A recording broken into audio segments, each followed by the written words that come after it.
Alors que la conjoncture économique s'améliore, les chiffres du chômage, eux, stagnent toujours, une stagnation qui ne facilite pas la vie de nombreuses personnes qui connaissent le chômage depuis de longs mois. Et pour en parler aujourd'hui, nous recevons Jérôme Laverny. Bonjour monsieur. Oui, bonjour. Vous êtes le directeur du réseau national des missions emploi. Expliquez-nous un Tout à petit fait. peu ce qu'est cette mission emploi et surtout quelles sont vos recettes miracles. Alors, pas de recette miracle. En revanche, la mission emploi est un espèce de machin un petit peu bizarre, structure publique, territoriale, ayant pris un chemin un petit peu différent de certains de nos homologues, Maison de l'Emploi, PLI. Nous sommes une structure ayant vocation à travailler sur trois registres, emploi, formation, développement économique, tant il est vrai que nous sommes intimement convaincus qu'il ressort des synergies entre les trois champs, des choses très intéressantes. Autre particularité, être un service emploi pour les gens au sens large, nous n'avons pas de conditions restrictives de public, et être un service emploi pour les entreprises au même diapason. Le but étant de jouer un rôle d'interface qui devrait relever en fait d'une certaine évidence, mais qui constitue précisément un des endroits où nous, structures publiques, nous sommes mauvais, ou pour le moins nous avons quelques failles. Et moi j'en veux pour preuve l'humilité qu'il nous faut adopter au moment de lire le succès des agences d'intérim et des cabinets de recrutement dont il s'est agi précisément de se rapprocher afin de nous en inspirer dans leur méthodologie, leurs outils pour jouer ce rôle, ce même rôle d'interface. Alors Mission Emploi, Jérôme Laverny est présent à l'échelle de l'Île-de-France et désormais à l'échelle nationale dans certaines villes de France, hein. Oui, tout à fait, même si nous ne logeons pas d'objectifs chiffrés d'être 10, 15, 20, 50 missions emploi, le but est d'enclencher un travail collectif.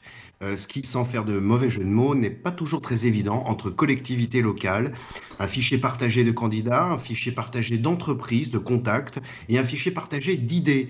Là où précisément il est regrettable de s'apercevoir combien dans le secteur public et associatif du reste, existe une concurrence parfois plus accrue que dans le secteur privé. L'idée pour nous est précisément de constituer une petite famille échangeant méthodes, outils, processus sur les trois registres de travail, emploi, formation, développement économique. Et donc de manière tout à fait concrète, un chômeur qui rejoint votre association aura beaucoup plus de chances, hein, de trouver un emploi futur. Ce serait bien présomptueux de le considérer comme tel, mais néanmoins, l'article 1 de notre Constitution, qui n'existe pas, préconise de se coucher moins bête, et le but est pour nous de développer des outils, des méthodes qui se rapprochent de l'efficacité des cabinets de recrutement, des agences d'intérim. Petite originalité de notre réseau national, c'est que nous n'avons pas de territorialité, ni d'entreprise, ni de candidat. Vous savez, l'emploi, la formation, l'insertion constituent une sorte de petite église ou de grande église avec des dogmes, des grands prêtres, des grands messes, des hérétiques. Il y a ce dogme du bassin d'emploi contre lequel nous nous érigeons. Quiconque franchit notre porte est accueilli, c'est même pire, nous allons la franchir dans l'autre sens, à la rencontre de candidats de partout et d'ailleurs. Le siège social d'une entreprise n'a pas de lien forcément avec son rayon opérationnel et raison pour laquelle nous n'avons pas de territorialité, tant d'entreprises que de candidats. Et alors pourquoi est-ce qu'aujourd'hui, notre pays, la France, n'arrive-t-elle pas à faire baisser le chômage? Est-ce un problème au niveau de la politique de l'emploi? N'est-elle pas la bonne?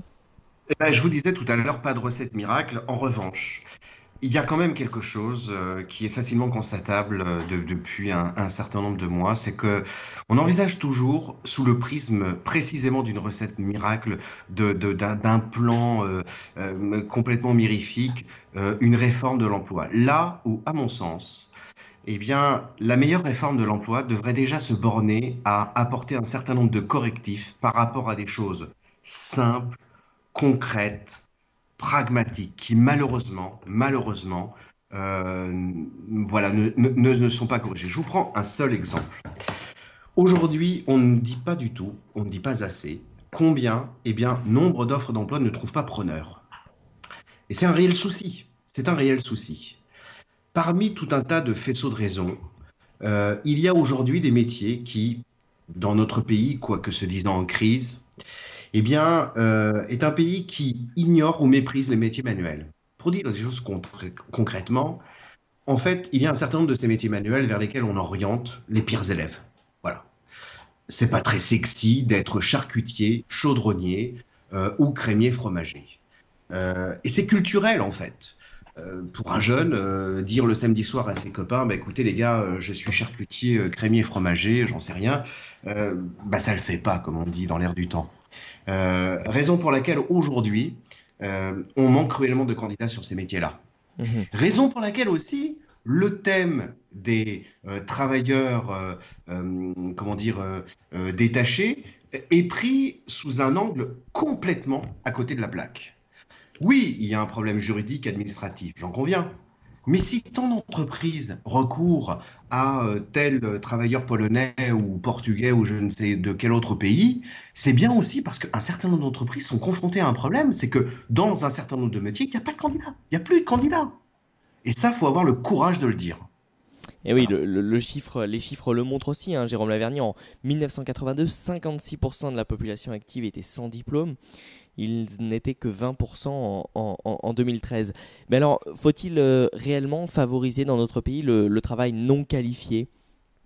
Alors attention, le travail non qualifié n'existe plus. Pour être agent de restauration, il faut une formation. Pour être agent de sécurité, il faut une formation. Un employeur du BTP me disait récemment, bah, vous savez, nous on recrute des canalisateurs, il nous faut des gens qui soient courageux, prêts à affronter les intempéries et le contexte pas très agréable des égouts. Non, complètement faux. Dans l'intervalle a été mise en place une formation réglementaire. C'est tout le paradoxe. Aujourd'hui, il n'y a plus d'emploi non qualifié. Mais encore une fois, la meilleure réforme du travail n'est sans aucun doute pas celle qui va s'appliquer à se pencher sur les indemnités prud'homales, bien fondées ou pas, c'est sans doute très intéressant, mais c'est pas ça qui va créer de l'emploi. En revanche, je vous prends un autre exemple très concret. Aujourd'hui, le marché du travail français est confronté à une problématique. Recruter quelqu'un qui parle anglais, c'est un réel souci en France. Un réel souci. Voilà. Eh bien, c'est à ce genre de choses qu'il faut s'atteler. Il y a des situations de blocage en France. En faire un audit ne coûterait pas beaucoup de temps et certainement pas beaucoup d'argent. Relever cette situation de blocage permettrait d'édifier une réforme du travail qui aurait vocation à apporter des corrections. Trouver du travail, ou plutôt trouver un employé dans une zone frontalière, c'est pas du tout la même chose que le faire en Île-de-France ou en province. Mhm. Et oui, tout à fait. Et puis on a également, Jérôme Lavergne, le problème eh bien, de l'âge moyen du départ à la retraite. La population vieillit et les seniors sont également de plus en plus actifs. C'est un cri d'alarme que je lance. Nous sommes dans un secteur où les politiques jusqu'à présent se sont bornées à surfer sur des politiques d'apparence, de bonne conscience, de bonne volonté, d'affichage. Il est un réflexe pavlovien qui veut en France, quand on prononce le mot emploi, d'y accoler le mot jeune et formation a fortiori. Voilà. C'est pratiquement mais une sorte d'hystérie, d'obsession. Là où en réalité, il s'agit en aucun cas de saucissonner par l'âge et de passer au carbone 14 un candidat qui recherche un emploi. Dans les hôpitaux, les urgences accueillent et gèrent les patients suivant l'urgence de la situation dans laquelle ils se trouvent, la gravité de la pathologie. Il en va de même pour l'emploi. On ne passe pas sous la forme de l'âge. Sauf que, bah voilà, c'est ancré comme cela. Sauf que, aujourd'hui, on voit des gens qui, passé la quarantaine, la cinquantaine, peu importe l'âge, peu importe, se retrouvent à la confluence de problèmes très, très, très, très graves. On voit des gens qui, à plus de 50 ans, vont vivre chez leurs enfants dans un studio. On voit des gens qui arrivent à l'âge de la retraite sans ce que possédaient les générations précédentes, c'est-à-dire sans un bien immobilier qui constitue une poire pour la soif. Et je dirais même que combien même aurait-on l'obsession des jeunes, d'aider les jeunes. La meilleure façon d'aider un jeune, c'est immanquablement de faire en sorte que ses parents, les personnes qui le sont le plus proches, soient dans la capacité de pouvoir l'aider. Et certainement pas de le faire via l'État ou des mesures étatiques quelconques. Voilà, on n'aide pas les gens suivant leur taille, leur âge, leur couleur de cheveux. On aide les gens de la même façon dans la santé que dans l'emploi, suivant la gravité de la situation ou les difficultés qu'ils éprouvent. Eh bien voilà, merci beaucoup Jérôme Laverny d'avoir accepté notre invitation. La discussion aurait pu bien évidemment s'éterniser parce que le marché de l'emploi et l'emploi en France est un sujet sans fin, on peut le dire. En tout cas, nous aurons le plaisir de vous retrouver peut-être dans de prochaines émissions pour rediscuter de tout cela. Je rappelle votre initiative, hein, Mission Emploi, basée à Drancy en Île-de-France et partout en France, hein. Oui, tout à fait. Et vous serez également le 18 septembre au Stade de France. Oui, le 19 septembre, nous organisons un grand salon emploi-formation au Stade de France.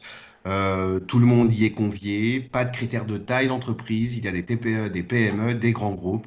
Et j'y invite bien volontiers quiconque y est intéressé pour trouver un emploi, une formation, une entreprise dans le cadre d'une alternance, etc., etc. Et bien voilà, l'appel est lancé. Merci beaucoup Jérôme Laverny. Merci, merci à vous.